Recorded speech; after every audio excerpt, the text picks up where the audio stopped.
Hello YouTubers, it's been a while and I want to apologize for that. I went holidaying around the Pacific Islands to Noumea, New Caledonia. It was really amazing and yeah, I went for a few weeks and then I came home for a bit, settled back in, and then I went to Melbourne. Um, and I live in Sydney.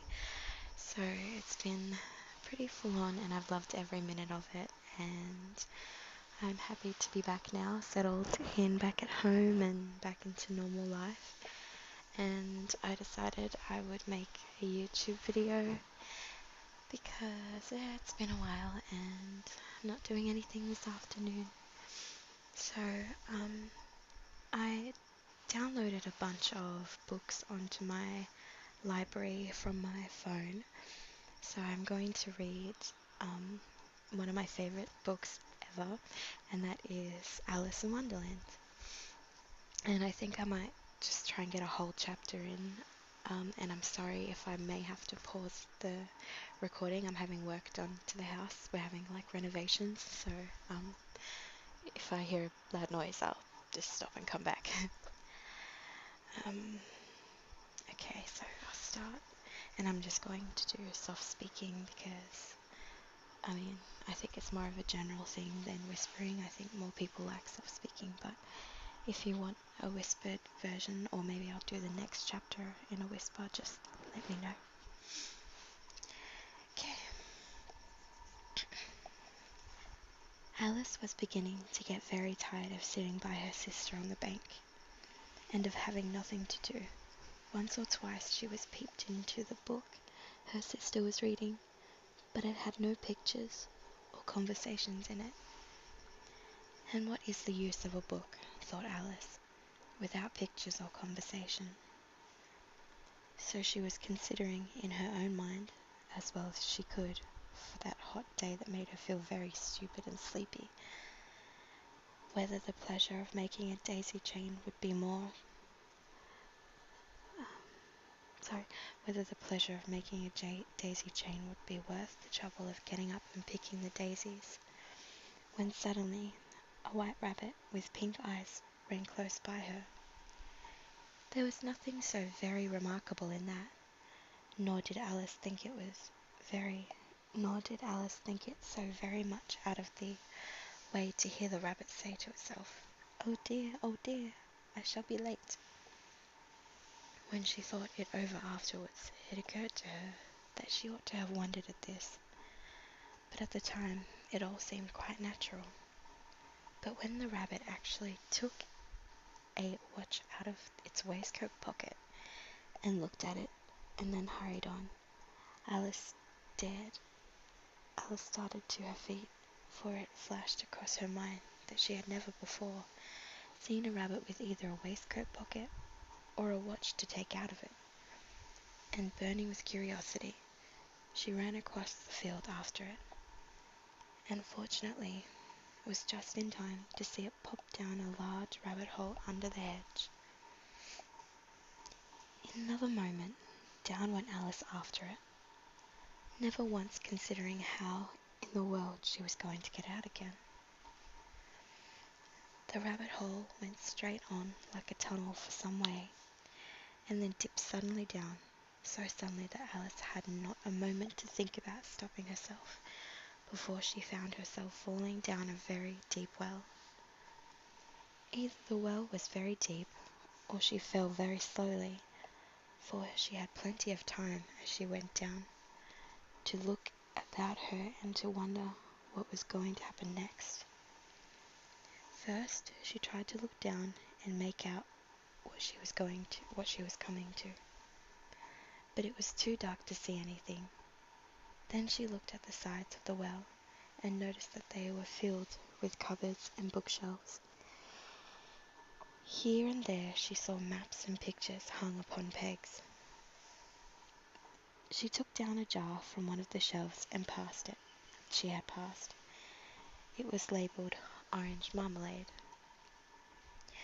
But to her great disappointment, it was empty. She did not like to drop the jar of fear of killing somebody, so she managed to put it into one of the cupboards as she fell past.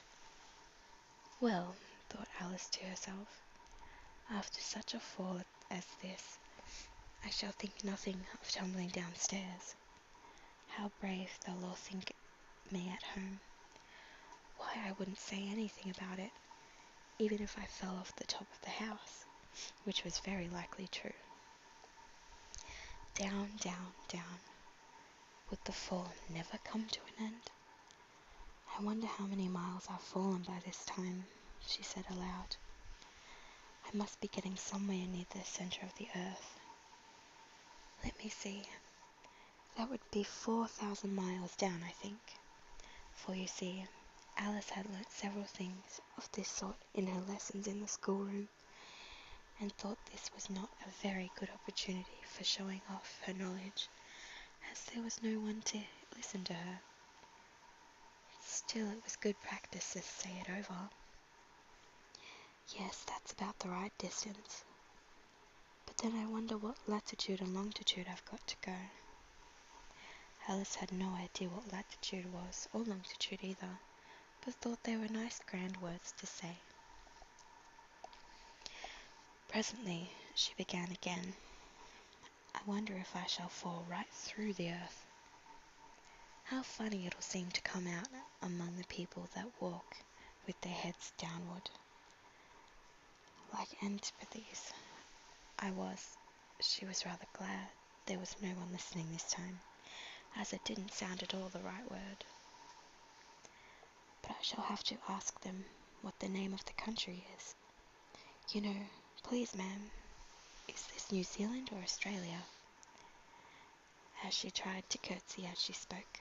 Fancy curtsying as you're falling through the air. Do you think you could manage it? And what an ignorant little girl and what an ignorant little girl she'll think of me for asking. So it'll never do to ask. Perhaps I shall see it written up somewhere. Down, down, down. There was nothing else to do. So Alice soon began talking again. Dina will miss me very much tonight, I should think. Dina was the cat. I hope they'll remember her saucer of milk at tea time. Dina, my dear, I wish you were down here with me. There are no mice in the air, I'm afraid, but you might catch a bat, and that's very much like a mouse, you know. But do cats eat bats, I wonder? And here Alice began to get rather sleepy, and went on saying to herself, in a dreamy sort of way, do cats eat bats? Do cats eat bats? And sometimes do bats eat cats? For you see, as she couldn't answer either question, it didn't much matter which way she put it. She felt she was dozing off, and had just begun to dream that she was walking hand in hand with Dina, and saying to her very earnestly, Now Dina, tell me the truth. Did you ever eat a bat? When suddenly, thump, thump, down she came upon a heap of sticks and dry leaves, and the fall was over. Alice was not a bit hurt, and she jumped up on her feet in a moment. She looked up, but it was all dark overhead. Before her was another long passage, and the White Rabbit was still in sight. Hurrying down it, there was not a moment to lose. Away went Alice like the wind, and was just in time to hear it say, as it turned a corner, Oh, my ears and whiskers, how late it's getting. She was close behind it when she turned the corner, but the rabbit was no longer to be seen. She found herself in a long, low hall, which was lit up by a row of lamps hanging from the roof. There were doors all around the hall, but they were all locked, and when Alice had been all the way down one side and up the other, trying every door, she walked sadly down the middle, wondering how she was ever going to get out again. Suddenly she came upon a three-legged table, all made of solid glass. There was nothing on it except a tiny golden key, and Alice's first thought was that it might belong to one of the doors of the hall. But alas, either the locks were too large, or the key was too small. But at any rate, it would not open any of them. However, on the second time, she came upon a low curtain she had not noticed before, and behind it was a little door about 15 inches high. She tried the golden key in the lock, and to her great delight, it fitted. Alice opened the door and found it led into a small passage, not much larger than a rat hole. She knelt down and looked along the passage into the loveliest garden you ever saw. How she longed to get out of the dark hall and wander about among those beds of bright flowers and those cool fountains. But she had not even get her head through the doorway. And even if my head would go through, thought poor Alice, it would be of very little use without my shoulders.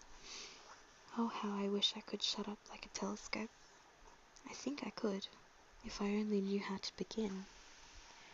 For you see, so many out-of-the-way things had happened lately, that Alice had begun to think that very few things indeed were really impossible. There seemed to be no use in waiting by the little door, so she went back to the table, half hoping she might find another key on it, or at any rate, a book or rules for shutting people up like telescopes. This time she found a little bottle on it, which certainly was not here before, said Alice, and round the neck of the bottle was a paper label, with the words, "Drink me," beautifully printed on it in large letters. It was all very well to say "drink me," but the wise little Alice was not going to do that in a hurry. "No, I'll look first," she said, "and see whether it's marked poison or not," for she had several nice little histories about children who had got burnt and eaten up by wild beasts and other unpleasant things, all because they would not remember the simple rules their friends had taught them, such as that a red-hot poker will burn you if you hold it too long, and that if you cut your finger very deeply with a knife it usually bleeds, and she had never forgotten that if you drink much from a bottle marked poison, it is almost certain to disagree with you sooner or later.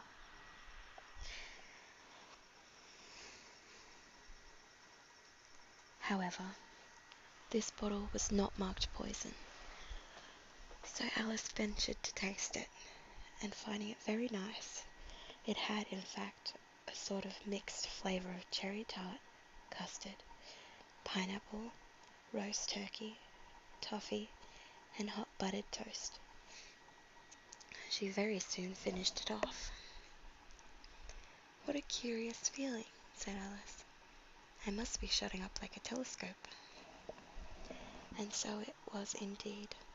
She was now only 10 inches high, and her face brightened up at the thought that she was now the right size for going through the little door in that lovely garden. First, however, she waited for a few minutes to see if she was going to shrink any further.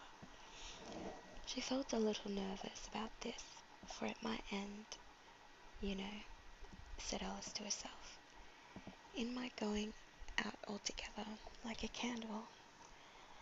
I wonder why I should be like that, what I should be like then. And she tried to fancy what the flame of a candle is like after the candle is blown out, for she could not remember ever having seen such a thing. After a while, finding that nothing more happened, she decided on going into the garden at once. But alas for poor Alice, when she got to the door, she found she had forgotten the little golden key, and when she went back to the table for it, she found she could not possibly reach it. She could see it quite plainly through the glass, and she tried her best to climb up one of the legs of the table, but it was too slippery, and when she had tired herself out with trying, the poor little thing sat down and cried.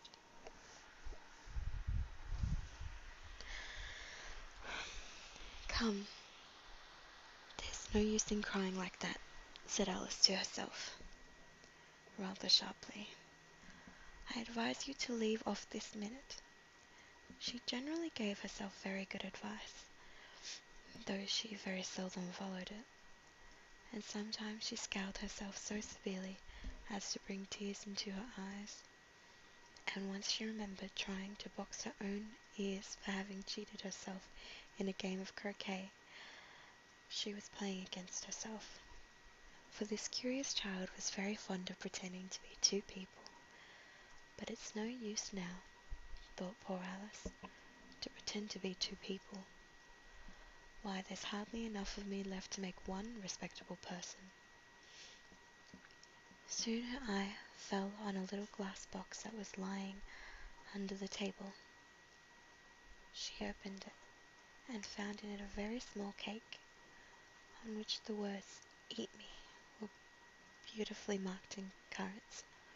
"Well, I'll eat it," said Alice, "and if it makes me grow larger, I can reach the key, and if it makes me grow smaller, I can creep under the door. So either way, I'll get into the garden, and I don't care which happens." She ate a little bit, and said anxiously to herself, "Which way, which way?" holding her hand on the top of her head to feel which way it was growing. She was quite surprised to find that she remained the same size. To be sure, this generally happens when one eats cake, but Alice had got so much into the way of expecting nothing but out-of-the-way things to happen, that it seemed quite dull and stupid for the life to go on in the common way. So she set to work, and soon finished off the cake. Okay, that was chapter 1 in Alice in Wonderland. So I think I'm going to continue, and I'll do chapter 2 soon, and just let me know if you prefer whispering or soft speaking, and I hope you enjoyed it. And sorry about all the fumbling, I get a bit like that when I read from my phone. Thank you. Good night.